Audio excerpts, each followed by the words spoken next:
Seja muito bem-vindo ao podcast da Igreja Verbo da Vida Praia Grande. Seja fortalecido pela palavra da fé. Nada disso acontece. Se tirar ele, não sobra nada. Você tem essa consciência de que se tirar o Senhor, não sobra nada? Aleluia! Tudo é dele, tudo é para ele, tudo é com ele. E aí, graça e paz, igreja. Amém. Vocês estão bem? Amém. Mas vai melhorar, fale. Amém. Aleluia, porque você está lendo e praticando, gera expectativa. A Michele deu uma lavada para nós essa abertura, gerando expectativa. Amém? E quando você gera expectativa, você está esperando algo bom. E Deus é o Deus do impossível. Aleluia! E tudo muda, exceto Jesus, a palavra e Deus. E Ele fala para você, abra a boca, peça. Não é isso que nós vimos até aqui? E essa noite, como eu já disse para vocês, eu vejo o extraordinário em tudo. E o livro, os 2 últimos capítulos dele, e hoje tem que concluir, ele fala, você tem que terminar aquilo que começou. E ele fala para você, toma posse daquilo que você conquistou. E o terminar o que começou, hoje, termina a nossa sequência de maio, time dos sonhos de Deus. Amém por isso. E tome posse, gente, em posse dessa verdade, de tudo que vocês ouviram, né? Não aguentam mais ouvir minha voz. Graças a Deus, por isso vocês estão aqui, porque me amam. Em nome de Jesus, pela misericórdia do Pai. Vocês têm que praticar. E como é que eu tomo posse disso? Praticando e agradecendo. Diga, praticando e agradecendo. Então, renda graças, porque o Senhor é bom. E eu vejo Ele como um extraordinário, dizendo para nós, conclua. E aí, para a gente não perder o ritmo, eu vou dar uma retrospectiva breve, para quem chegou agora, os novos recrutas, que 1º de maio, tivemos nosso pontapé inicial. Primeira aula. Segunda aula, dia 8 de maio, benchmarking dos campeões. Não vou dar o resumo, porque você vai lá na plataforma digital. 11 de maio, aula extra com o nosso super campeão e treinador, pastor Adriano, princípios irrevogáveis, uma aula regulatória. Quando teve em 15 de maio, aula 3, masterclass dos campeões. Em 22 de maio, aula passada, masterclass dos campeões, parte 2, firmes na essência, fortes na missão. E hoje, aula de número 5 e final, masterclass dos campeões, forjados na vitória. Esses nomes são para te incentivar mesmo. São propositais. Você está num time de sucesso. Ninguém chega aqui falando assim, você é transformado. Não, você é forjado na vitória. Forjado, você vai lembrar daquele metal que foi queimado e transformado. Não é? Você vai reportar no filme, vai dizer a espada que foi forjada, não é isso? Forjado vai te trazer um significado, uma intensidade. Você tem consciência disso? Aleluia! E aí, nessa noite, na aula final, estou esperando, ai, gente, a gente não combinou direito, vou fazer de novo porque está gravando. Essa noite, na aula final, olha que coisa bonita. Na aula final, nós vamos fazer o quê? Aproveitar essa oportunidade, porque em Efésios 5, no verso 15 e 16, vai falar assim, aproveitando cada oportunidade. E essa é a nossa oportunidade de concluir. Então, eu estou crendo no Senhor, pelo milagre dele, porque vai dar tempo. Ele parou para Josué, por que não pode parar para nós? Ele não tem filho predileto. Aquele relógio, congela. E você vai fazer como os de Bereia, vai tomar nota, vai olhar lá no versículo, vai acreditar no que eu estou falando aqui, mas chegar em casa você vai olhar e vai dizer, é mesmo, isso aí que ela falou, está escrito mesmo. E nós vamos, remir o tempo. Por que remir o tempo? Porque nós temos que aproveitar cada oportunidade, amém? Nós vimos no Masterclass 1, com postura, prende a Gislaine na jaula, faz ela exercer o domínio próprio. Masterclass, aula de número 2, autenticidade, seja verdadeiro, seja humilde, de maneira altruísta, adaptável, gerenciável. E hoje, no final, qual a nossa próxima característica? motivação. Ninguém entra para um campo para perder. Você tem que estar motivado, você tem que estar animado, você tem que estar a 1001 vapor. E aí você olha para mim e fala assim, essa menina fica aí, toda trabalhada na motivação. Porque quando você chega no final, quando você está motivado, o que o treinador fala? Bora, time! Fique engajado! Vamos ganhar! Qual é o alvo desse campeonato? Ganhar! E aí, você vê as empresas usando isso, totalmente motivado. Venha para o mundo Shareables. Seja um Shareablezinho. Haja Shareables você também. E enraiza isso no seu coração. Para você pegar o uniforme com gosto e dizer, trabalha aqui. Te motivando. Te leva para a conferência, te deixa animado. Você percebe como a coisa funciona? Mas graças a Deus, nós não somos o mundo lá de fora. Nós estamos aqui motivados por uma outra razão. Amém? E você tem que estar apaixonado, senão o negócio não vira. Você só casou porque se apaixonou, se motivou, namorou, noivou e aí casou. É mentira? O motivado, ele tem garra. Mas por que você é apaixonado? O pastor falou aqui domingo. Tem que ter motivo, não foi? Tem que ter motivo para isso. E aí lá em Marcos 12, verso 30, diz assim, amarás, pois, o Senhor teu Deus de todo o teu coração, de toda a tua alma, de todo o teu entendimento, de toda a tua força. Uau! Se isso não for motivação, o camarada ama uma pessoa que pode falhar com ele, pode pisar na bola. Agora, Deus Todo-Poderoso que não vai te frustrar em nenhuma das tuas expectativas. É pura verdade, amarás de todo o teu coração, de toda a tua alma, de todo o teu entendimento, de toda a tua força. O motivado é o cara que tem garra. Tá aquele pé d'água, você vai lá, o pai da menina abre a porta, como que esse cidadão chegou aqui? Tá um dilúvio, mas o cara tem garra. O cara tá lá. E aí você fala assim, como é que eu vou fazer isso? Como é que eu vou ter garra desse jeito? E você só fica dando exemplo aí de natural, de namorinho. Me dá um exemplo bíblico. Aí lá em Tito 1,4, ele era visto, o próprio Tito, como filho de Paulo. Porque em 2 Coríntios 8, 16, 17, Paulo fala assim, Tito tinha a mesma solicitude, o mesmo cuidado, a mesma preocupação, o mesmo zelo, o mesmo voluntariado. Tito tinha garra. Paulo descrevendo a mesma garra que Paulo tinha. Então, se você é motivado, você toma iniciativa. Está chovendo, o cara está lá na porta, o pai da menina abre a porta e fala assim, como é que esse cara chegou aqui? O cara tomou iniciativa. Se fosse para ir de bike, a chuva não deixa. Para pegar o busão, tudo lotado, nem para no ponto. O motorista de aplicativo, o cara se vier, se aparecer, cobra 3, 4 vezes o valor. Para pagar aquilo, tu tinha carro. Aí o que você faz? Caio, é o Adriano.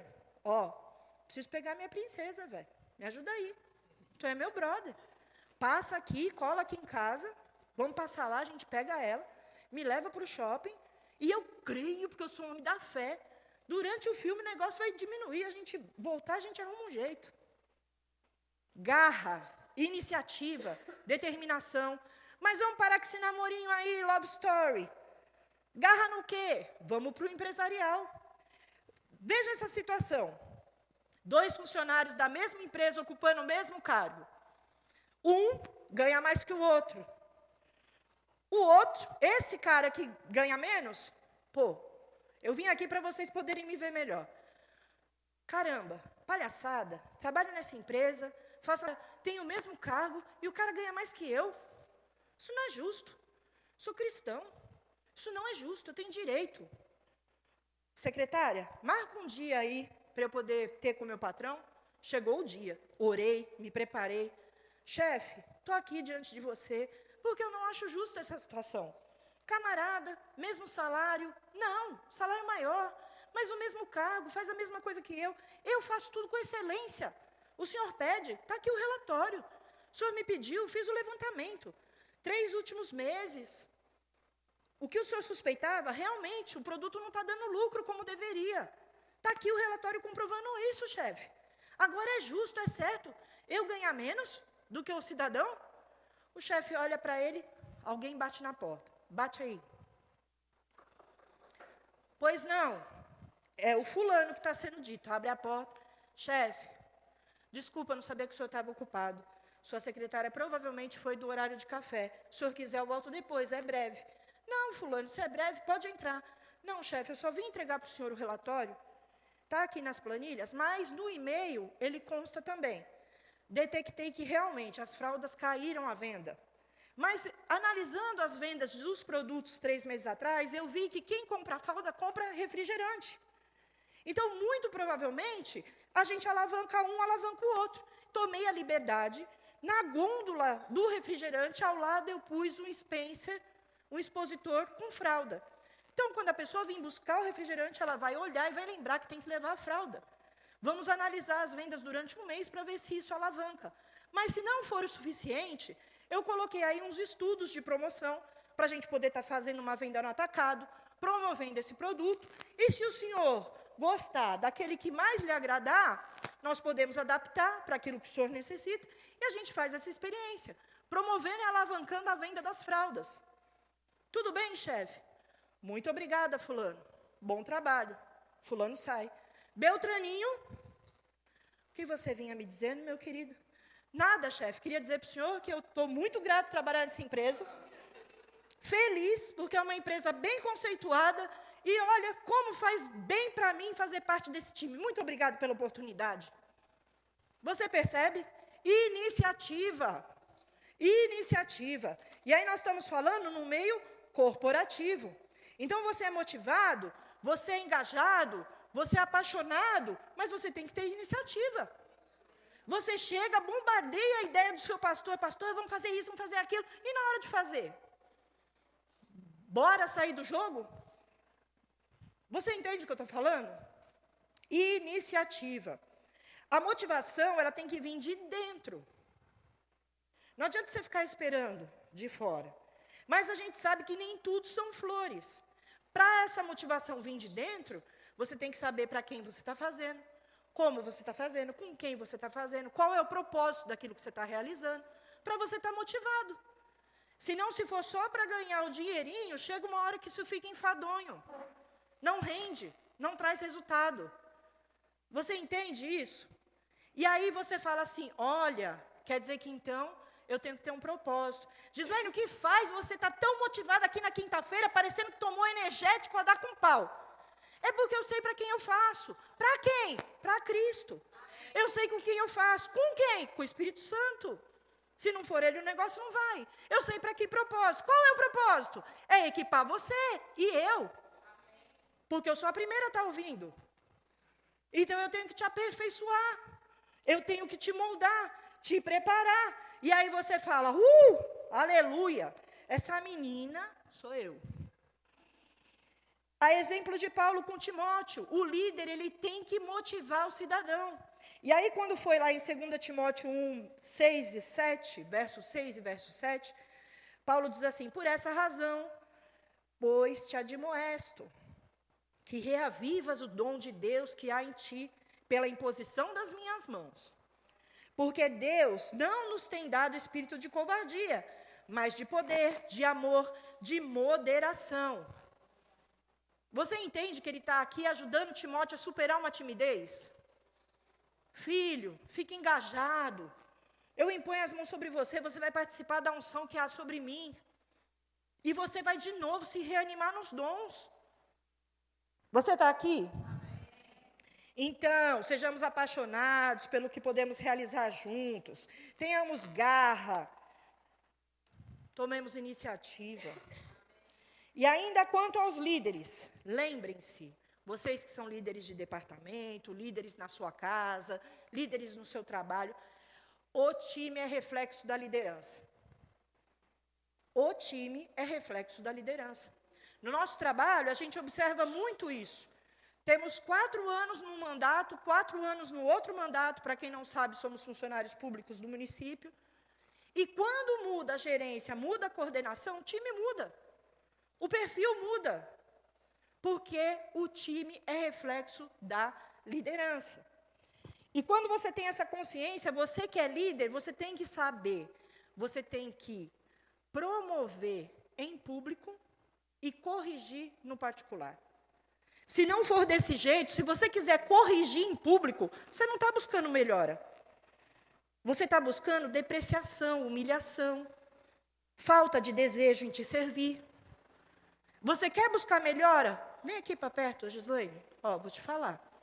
Você usou meu microfone semana passada, essa semana está aí de novo. Está ousadinha. Corrige no particular. Diz, pastor, perdão, pensei que fosse o aval eterno. Ad eterno, pode usar aí. Você está entendendo o que eu estou falando? E quando você tem a consciência de que a motivação é te levar, te colocar em movimento. Mas agora, a outra característica de um campeão é ser persistente. Porque se a motivação te põe em movimento, a persistência te mantém em movimento. Você percebe a diferença? Gislaine vem aqui na quinta-feira, cheia de energia, cheia de vontade, porque os 5 campeões. Aí chega no sábado dos casais. E assim, pais queridos, chega aí, vamos fazer a gincana. Você já pensou isso? Você tem que ter persistência. Você tem que manter essa sua situação. E persistência, ela tem uma importância bíblica. Bora lá, Romanos 12, 11.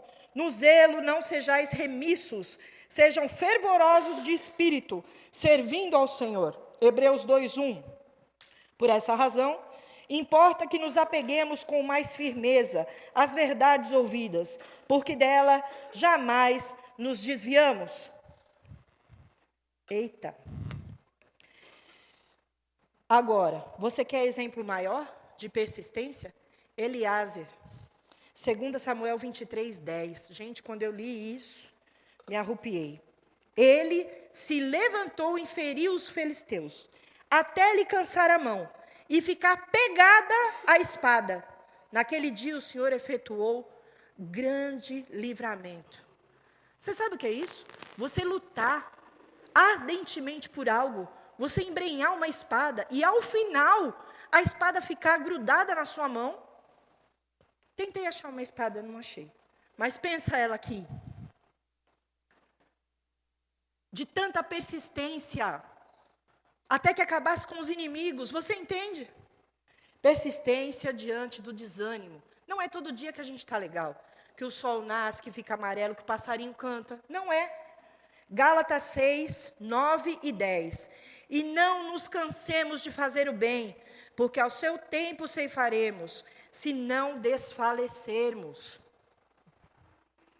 10. Por isso, enquanto tivermos oportunidade, façamos o bem a todos, mas principalmente os da família da fé. Persistência não significa só continuar alguma coisa. É do jeito que você continua. Com a mesma motivação, com a mesma garra. Persistir num trabalho, você pode ir lá bater o ponto todo dia. Mas você vai fazer a diferença todo dia?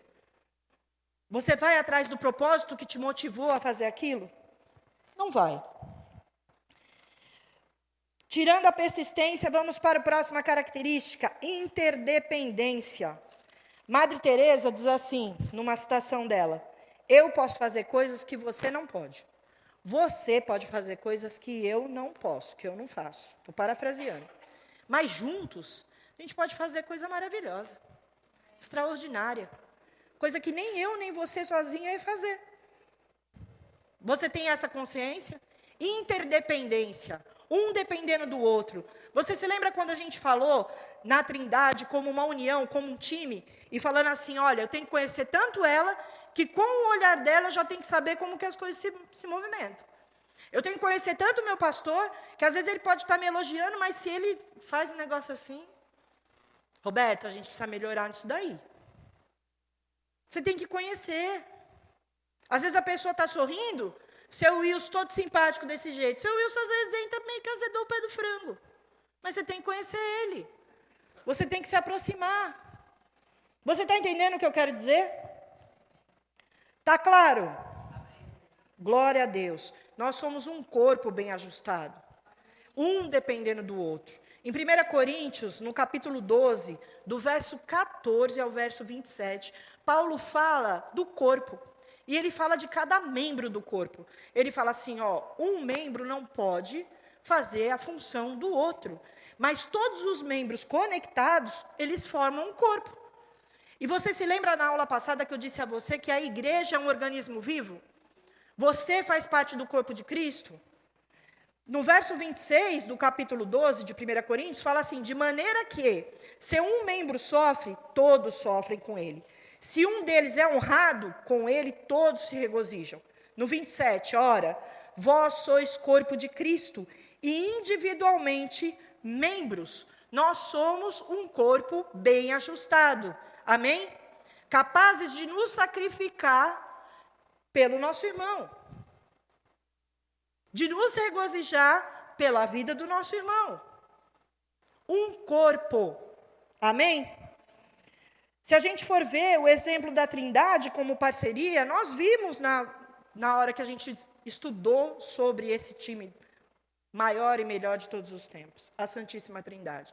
Um não se vangloriava do que fazia, cada um fazia, se ajudava, criando uma dependência de Deus Pai, Deus Filho e Deus Espírito Santo, para que a coisa acontecesse. Você se lembra disso? Agora, nós não somos divindade, mas você sabia que a Trindade conta com você? Que você faz um papel importantíssimo nesse time? Você não se vê assim, talvez. Mas no Evangelho de João, no verso 10, no capítulo 17, Jesus disse que é glorificado em nós. Jesus também falou que a sua alegria fosse completa em nós, 17:13. Jesus nos deu a palavra, 17:14. Jesus disse que não somos do mundo, assim como ele não é do mundo, 17:14 e 16. Jesus se santificou para que também nós pudéssemos ser santificados pela verdade, 17:19. Jesus orou para que tivéssemos a unidade que o Pai e o Filho compartilham, 17:21. Jesus nos deu a glória que o Pai antes lhe dera, 17:22, de João. Jesus disse que o amor que o Pai tem por ele estaria em nós, 17:26. Gente, com base nisso tudo, tanto o interesse de Jesus por nós, assim como Deus canalizou para ele, ele trouxe para nós. Você tem dúvida de que a Trindade conta com você? Amém? Eu vou entender esse silêncio como, de fato, algo profundo que caiu em seu coração. Amém? Um time unido, perfeito, bem ajustado. Gislaine está falando isso porque é da Santíssima Trindade. No natural, isso aí não existe, não. Vou te falar que no natural existe sim. Vou te dar um exemplo pessoal maravilhoso. E aqui vou honrar a vida do meu pai, Mário Rodrigues, que, saudoso, se foi em 2000. Mas na ocasião em que ele se foi, ele tinha angariado muitos amigos que são verdadeiros irmãos. E até hoje repercute isso para nós, para a nossa vida. E naquela ocasião em que ele faleceu, nós estávamos no velório e ele tinha amigos, não sanguíneos, mas verdadeiros irmãos mesmo, cúmplices. Um dos, ao chegar, chegou totalmente dopado para que lá pudesse estar. João. Todos eles eu chamo de tio, porque desde que eu nasci eu os vejo na minha família. Ligados. Depois chegou meu tio Benito, acompanhado do seu filho, também medicado. Chegou meu tio Francisco Manfredi. Quando deu de cara com meu pai no caixão, caiu com o corpo de cara no chão. Apagou. Teve uma parada cardíaca. O meu primo, Alcindo, que tinha primeiros socorros, por conta do trabalho, fez uma ressuscitação ali, trouxe ele de volta, nesse inteirinho a ambulância já tinha chego. Levaram meu tio para a ambulância, para a UTI, direto para a Santa Casa de Santos, E depois de 7 dias, na missa de 7º dia do meu pai, meu tio estava falecendo na UTI da Santa Casa. Não estou contando isso para dizer para você que isso é muito triste. Lógico, não é uma coisa boa. Mas eu estou dizendo para você o elo, a interdependência dessa amizade. Isso no natural é possível. Foram anos, décadas de união. Você acha que só coisa boa aconteceu? Era um ajudando o outro, um na parceria com o outro, um andando como um corpo só. No natural. Interdependência. Isso é necessário que aconteça. Você está entendendo o que eu quero dizer? Mas vamos lá, vamos ver se eu consigo levantar um pouquinho sua moral. Obscuridade. O que é obscuridade? Obscuridade é quando tem vários significados, mas alguns deles vale a gente pontuar aqui no caso do campeão. A ausência de celebridade, a ausência de glória, a ausência de vida social. Isso é obscuridade. Vanessa bem colocou aqui, num dos cultos, quando ela estava dirigindo, falando sobre o último encontro de evangelismo que tivemos aqui. Um dos que era o mais evangelista de todos estava tirando foto do evento. E que aquelas fotos iam chegar em lugares que o evangelismo não alcançou aqui. E pudesse fazer, e vai fazer a diferença, por onde quer que passe. Isso é um trabalho na obscuridade. O fotógrafo, não identificado, fez o seu trabalho, cumpriu o propósito, mas não levou a glória. Ele estava nos bastidores. Você percebe isso? Ah, mas vamos dar um exemplo espiritual. Espírito Santo. Você quer mais do que o Espírito Santo que trabalha na obscuridade? Ah, mas aí o mais fervoroso, o mais conhecedor da palavra vai falar assim, e Atos dos Apóstolos?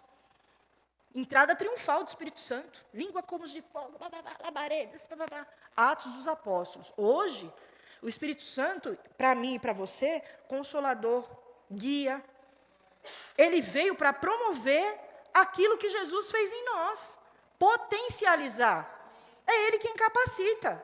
Ou você acha que aqui é eu fazendo show? Tirou o Espírito Santo, não sobra nada. Sabe aquele louvor? Tirou, não sobra nada? Como é que é? Não fala, não prega, não faz nada. É isso aí. É a pura verdade. O Espírito Santo é da Trindade que mais trabalha na obscuridade. Você está entendendo? Fora isso, naturalmente falando, tarefas cujas quais estão na obscuridade. Você só lembra da sonoplastia dessa igreja quando dá microfonia, quando o negócio fica estridente, quando as vozes não saem legal, quando o negócio fica alto, quando a Júlia está cantando e não é a voz da Júlia, aí você fala, sonoplastia do... Poxa, vamos orar para esses sonoplastas? Agora, quando os caras chegam aqui mais cedo, junto com o louvor, começa a equalizar, configurar, regular, e tudo sai bonito, né, Mateus? Ninguém lembra que tem sonoplasta na igreja. Não é verdade? É obscuro. A obscuridade é uma característica do campeão. Você entende? Então, por enquanto, hoje nós vimos motivação, persistência, interdependência, obscuridade, e agora nós vamos ver nobreza. Nobreza em que sentido? Você tem que saber o significado nobre do trabalho que você está realizando. Os atletas de grande desempenho, já que a gente está falando de time, o cara olha para a nobreza do esporte. Eu não entendo nada de futebol, mas já ouvi muito falar da vida do Rei Pelé. Todo brasileiro tem a obrigação de saber quem é o Rei Pelé. Não é verdade? Por quê? Ele projetou o nosso país para todo mundo. Agora, você sabe como é que começou o desejo dele? Teve fama? Sim. Teve dinheiro? Sim. Mas não foi isso que motivou. Sabe aonde estava a nobreza dessa situação? Quando ele viu toda a comunidade a qual ele era inserido ligada na Copa do Mundo. Aquilo mexia com as pessoas, fazia diferença. Todo mundo esquecia de tudo. O mundo parava por causa da Copa do Mundo. E aí o pai dele sofreu muito quando estava quase perdendo uma Copa. E ele falou, não, eu tenho que mudar isso. Pai, eu vou ganhar uma Copa para o senhor. Ele viu a nobreza do esporte através dos olhos do pai dele. Você entende isso? A nobreza daquilo que está sendo feito? Colocando a nobreza do significado daquilo além do seu interesse. O interesse do time, o interesse do que está sendo feito. Amém? E aí, lá em Efésios 5, 27, fala assim: para apresentar a si mesmo igreja gloriosa, sem mácula, nem ruga, nem coisa semelhante, porém santa e sem defeito. O que isso tem a ver com a nobreza? Gente, Jesus fez isso, e não foi por Ele mesmo, foi por nós. Foi por nós que Ele deu a vida dEle. Para que hoje nós pudéssemos ser chamados de igreja, apresentados gloriosamente, sem mácula, nem ruga, nem coisa semelhante, santos e sem defeito. Aleluia! Glória ao Pai. Nobreza, nobreza, no sentido da palavra. Agora, se a gente fala assim, e a palavra de Deus? Muitos foram mortos para que ela fosse escrita. Hoje você tem ela de fácil acesso em suas mãos, no seu idioma. E às vezes você desconsidera. Você deixa em casa, não traz no culto. Ou só vai ler no domingo, uma vez por semana, em casa você esquece que ela existe. Mas ali foi um trabalho nobre, onde muitos perderam a vida para que ela fosse escrita. Você tem essa consciência? Vamos falar de nobre. E aí, o que eu falo? Vamos reconhecer o trabalho que a gente executa. Mas você está vindo com exemplos mirabolantes. Então, eu vou para um exemplo do nosso dia a dia. Eu, Gislaine, sou responsável por suprir o papel higiênico lá no banheiro da igreja. É minha tarefa. Eu chego, eu tenho que ir lá e repor o papel higiênico. Você sabia que eu tenho poder para atrasar o culto? Se eu não fizer isso? O ministro do louvor pode querer usar, o ministro da palavra pode querer usar, e chega lá numa situação se sentindo constrangido porque não tem papel. Você está entendendo? Olhar a nobreza da atividade que você executa. É nobre. Você percebe isso?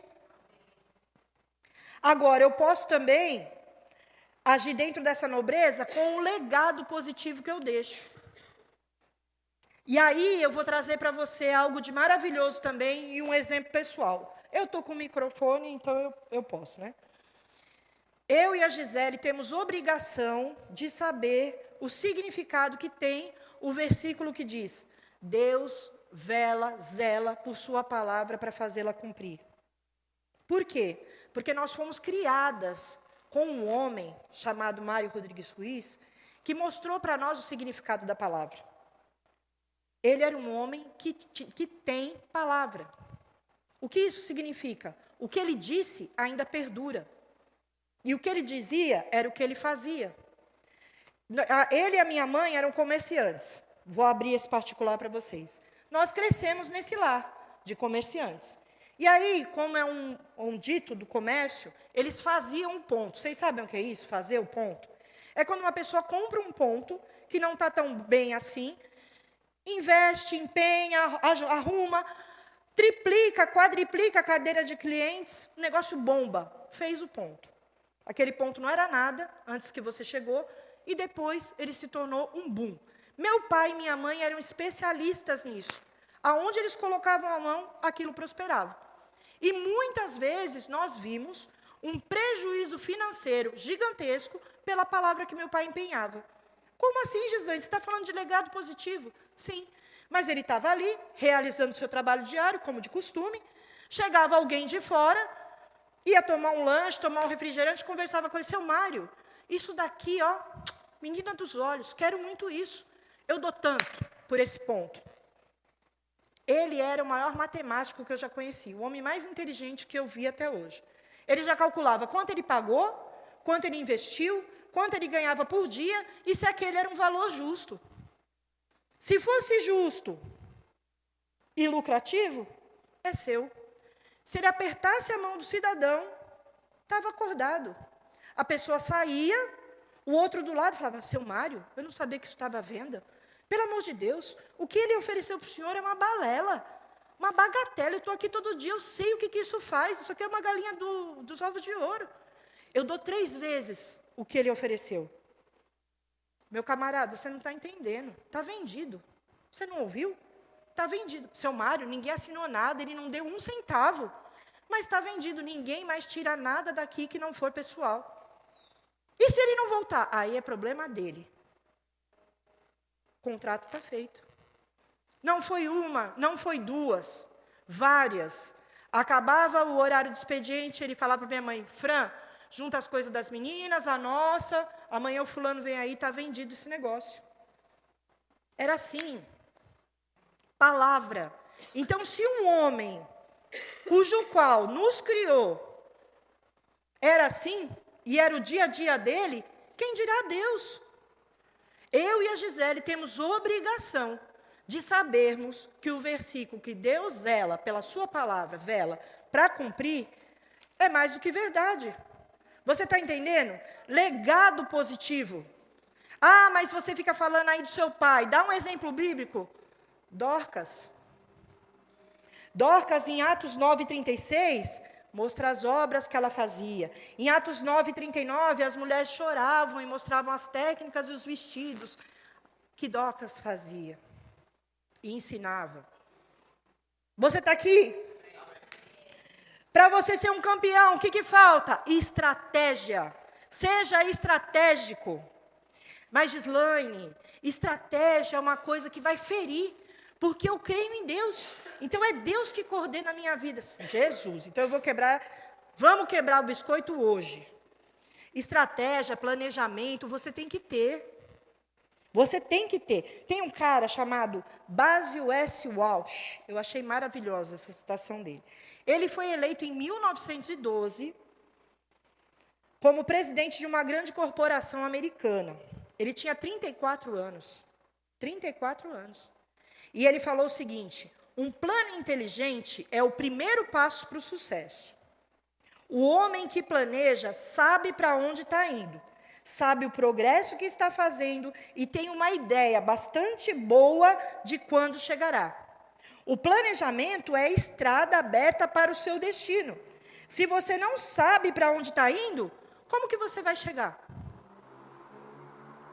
E aí, você fala para mim, mas esse é um cara empreendedor. E o pastor Renato Galdardi, o ano passado, em 2024, disse para nós, queridos, não é fraqueza planejar. Você está dando liberdade para Deus agir. Porque aí eu acredito da seguinte forma, se você está cuidando do natural, o sobrenatural teu pai faz. Planeje-se, seja estratégico, mas isso não deve ser cristão. Deus era estrategista. Quando ele criou o mundo, ele criou todas as coisas, numa ordem específica. E ele chegou e falou assim, agora eu criei o homem. Está tudo bonitinho, eu já construí para ti, agora eu te coloquei no jardim. Cuida dele. Estratégico. Ele tinha uma sequência daquilo que ele planejou.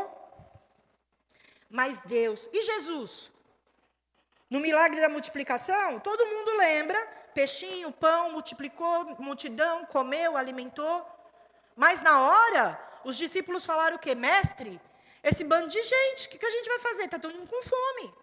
Primeiro, ele, como líder, incentiva a fé dos discípulos. Dê de comer. Estou parafraseando, ok? Aí os discípulos, mestre, nós não temos nada, manda todo mundo embora. Esse bando de gente está aqui atrás de nós para ouvir o quê? Vai mandar comer em casa? O que ele fala? Junta tudo que tem aí, o que tiver, traz para mim. Estratégia. Trouxe. E agora como é que a gente vai alimentar essa multidão com esse daí? Fica tranquilo. Separa em grupo. Logística. Planejamento. Separou em grupo? Agora o sobrenatural. Multiplicou-se, agora vocês, cidadãos aí, pega e vai dar de comer para todo mundo. Estratégia. Deus é estratégico, Jesus é estratégico e você não preciso. Deixa a vida que vai me levando do jeito que der. Aonde Deus quiser eu estou. O que Ele quiser eu faço. E se Deus quer fazer com você uma coisa maravilhosa, você não se preparou? Você não investiu o seu tempo? Pastor Adriano, inspirado, vira e fala assim, vamos ter uma aula maravilhosa, você vai se tornar um campeão, vem em maio. E aí você, não quero, não vou. Deus está lá esperando. Você vai se tornar isso, você vai... não, acho que hoje eu não vou. Fique em casa. Aí, coloca numa plataforma digital. Você tem a faca e o queijo na mão em casa, para você se especializar, para você se erguer e levantar, se tornar um campeão ainda mais. Deixa quem? Deixa a bola quicando. Não está nem aí. Você já pensou nisso? E se Deus quer te fazer o 12º homem? Quem já ouviu esse termo, 12º homem? Quem? Levanta a mão, os corajosos. 2, 3, 4. O que é o 12º homem? Agora eu fiquei feliz, porque ninguém sabe quase. Lá nos Estados Unidos, os States, tem jogo de futebol americano.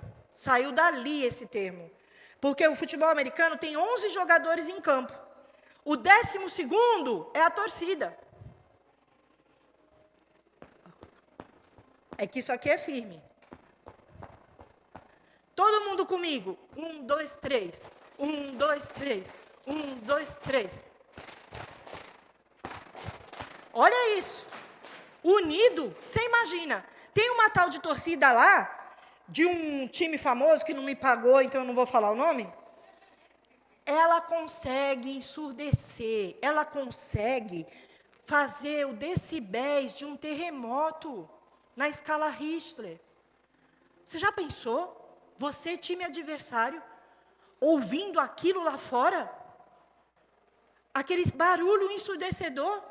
É o 12º homem dizendo, vamos ganhar. Sou maior que o Golias. Já era, tu já entra tremendo. Eu já nem ia para campo. E se Deus quer fazer de você o 12º homem? Aleluia. Você não se preparou? Não vai nem ouvir as aulas que estão lá? Você está entendendo o que eu estou falando? Planejamento, estratégia. Vamos cumprir isso, vamos cumprir a carreira. E você sabia que você tem 12º homem por você? A Bíblia fala que há festa no céu quando um pecador se converte. Quando um pecador se arrepende. Se a festa no céu, se a festa aqui é boa, imagina lá. Você acha que é quietinho? Que todo mundo é caladinho? Você acha que anjo faz que festa? Diz que quando faz assim já era? Já pensou eles fazendo festa porque uma pessoa se converteu? 12º homem, batendo palma para você. E lá em Sofonias 3,17, o Senhor teu Deus está no meio de ti, poderoso para te salvar, se deleitar com tua alegria, renovar-te no seu amor, regozijar em ti com júbilo. Deus se regozijando em você com júbilo. Ele é o 12º homem da tua vida. Ele torce por você, ele criou você para sucesso. Ele faz festa no céu quando você volta para ele. Ele é o 12º homem. Só que lá em Hebreus, no 10, 24 e 25, fala que a gente tem que fazer a mesma coisa. A gente ser o 12º homem de alguém. 24, e consideremos uns aos outros para nos incentivarmos ao amor e às boas obras.